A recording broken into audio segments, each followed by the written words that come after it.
Welcome, dear, to another enchanting bedtime story. Tonight, let us journey into a world of magic, wonder, and timeless beauty. Close your eyes, take a deep breath, and allow yourself to drift into the tale of Sleeping Beauty. A story of a princess, a spellbound sleep, and the power of true love's kiss.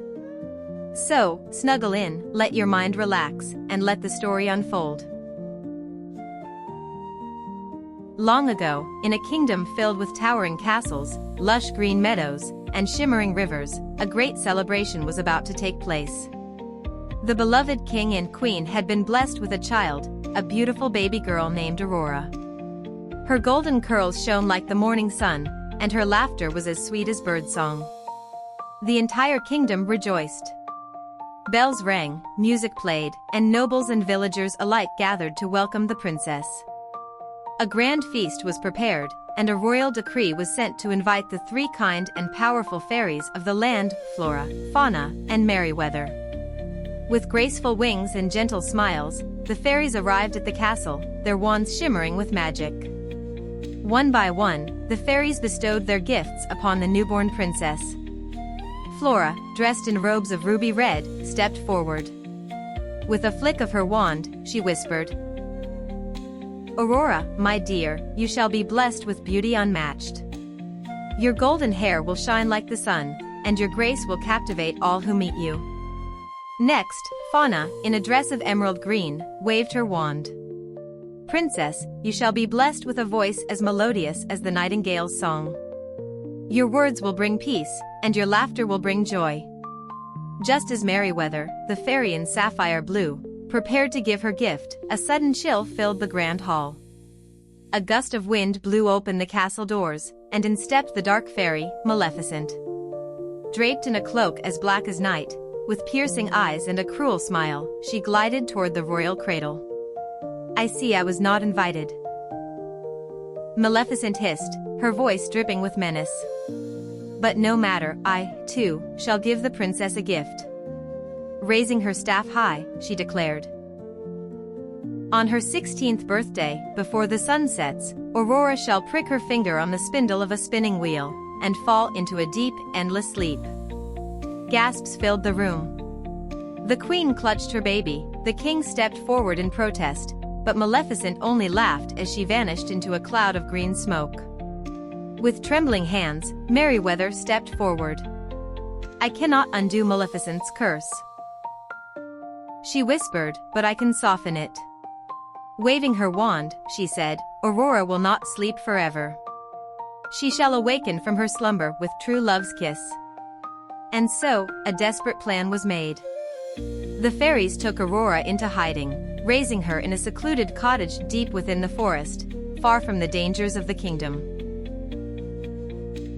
Years passed, and Aurora, now known as Briar Rose, grew into a lovely young woman. The fairies, disguised as simple peasant women, cared for her deeply, teaching her the ways of the forest, the songs of the birds, and the warmth of kindness.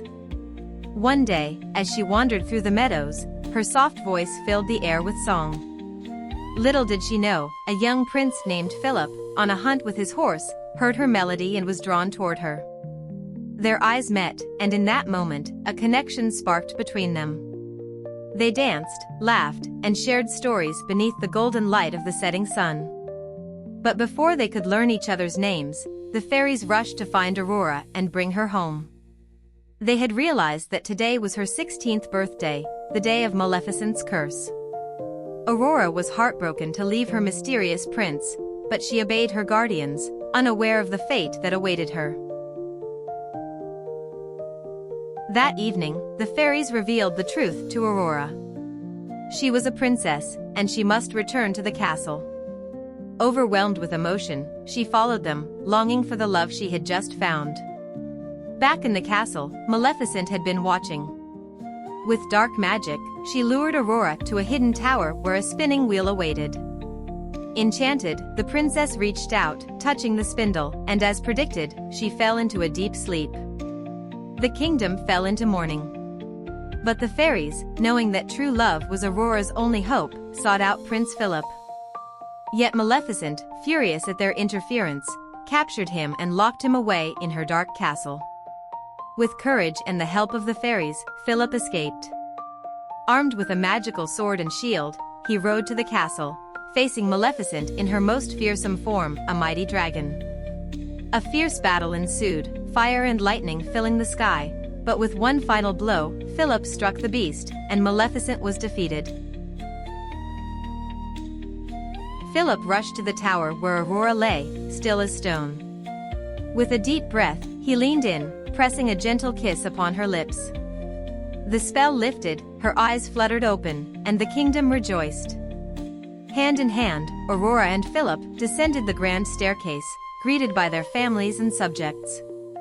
Love had conquered darkness, and the land was at peace once more. And so, they lived happily ever after.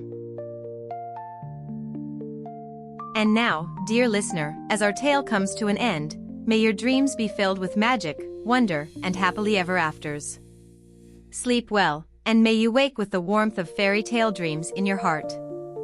Until next time, good night.